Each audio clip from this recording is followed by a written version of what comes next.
বড়ই গাছের 7টি পাতা দিয়ে ঘরে বসেই জাদু নষ্ট করুন এবং বদনজরের জন্য আপনি চিকিৎসা ঘরে বসেই করতে পারবেন। বর্তমানে ব্ল্যাক ম্যাজিক, জাদুটোনা, কুফরি কালাম এগুলো আমাদের প্রত্যেকটা ঘরে ঘরে ছড়িয়ে পড়েছে। প্রতিটি ঘরে ঘরে দেখা যাচ্ছে মানুষ অসুস্থ হয়ে যাচ্ছে।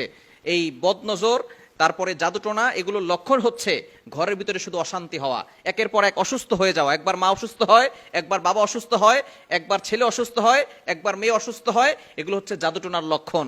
এবং ব্যবসায় কোনো উন্নতি না হওয়া, স্বামী স্ত্রীর ভিতরে বারবার ঝগড়া লেগেই থাকা, স্বামী স্ত্রীকে দেখতে পারে না, স্ত্রী স্বামীকে দেখতে পারে না, বাবা সন্তানকে দেখতে পারে না, সন্তান বাবাকে দেখতে পারে না, এগুলো হচ্ছে সব জাদুটোনার লক্ষণ। মনে রাখবেন, নবীজি সাল্লাল্লাহু আলাইহি ওয়াসাল্লামকেও কিন্তু জাদু করা হয়েছিল, ব্ল্যাক ম্যাজিক করা হয়েছিল।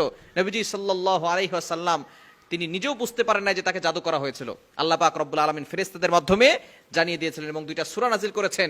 সূরা পড়ে নবী সাল্লাল্লাহু আলাইহি ওয়াসাল্লাম যখন ফু দিয়েছেন, সাথে সাথে তিনি সুস্থ হয়েছেন। সুতরাং এগুলো কিন্তু দূরের লোকরা করে না, কাছের লোকরাই করে। আপনার চাচারা, চাচাতো ভাইরা, এরপরে কাছের লোক যারা আছে তারাই কিন্তু এই ধরনের সমস্যা করে। অনেক সময় দেখবেন মেয়ের বিয়ে হচ্ছে না, সবকিছু ঠিকঠাক, কথাবার্তা সবকিছু ক্লিয়ার, আগামীকাল বিয়ে, আজকে রাতে ফোন দিয়ে বলতেছে বিয়ে হবে না। এরকম করে অনেক মেয়ের বিয়ে হচ্ছে না। সুতরাং এগুলো হচ্ছে জাদুটোনার লক্ষণ। আপনি ঘরে বসেই জাদু নষ্ট করতে পারবেন, কোনো কবিরাজের কাছে যাওয়ার দরকার নাই। কবিরাজের কাছে গেলে যায়, আবার অনেকে ফোন দিয়ে বলে হুজুর আমাদেরকে একটু হাজিরা করে দেখেন।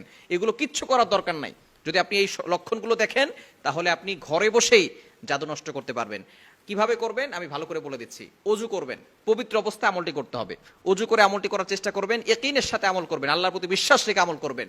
আপনি বড়ই গাছের 7টি পাতা নেবেন, বিসমিল্লাহ বলে 7টি পাতা ছিঁড়বেন এবং কচি পাতা নেওয়ার চেষ্টা করবেন। 7টি বড়ই গাছের পাতা নেবেন, নিয়ে এটাকে ভালো করে ধৌত করবেন।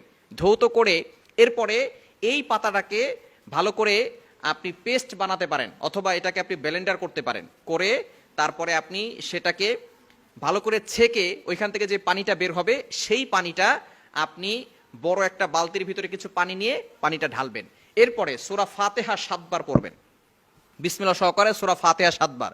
এরপরে আয়াতুল কুরসি 7 বার, সূরা ইখলাস 7 বার, সূরা ফালাক 7 বার, সূরা নাস 7 বার।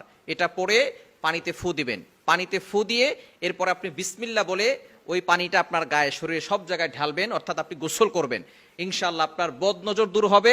যদি কারো হিংসুক চোখ আপনার দিকে অ্যাটাক করে, সেই হিংসামি দূর হয়ে যাবে এবং জাদুটোনা থাকলে সেটা কেটে যাবে ইনশাআল্লাহ। আপনি যদি এই আমলটা এখানের সাথে করতে পারেন, একদিন করলে দেখবেন আপনি সুস্থ হয়ে যাচ্ছেন।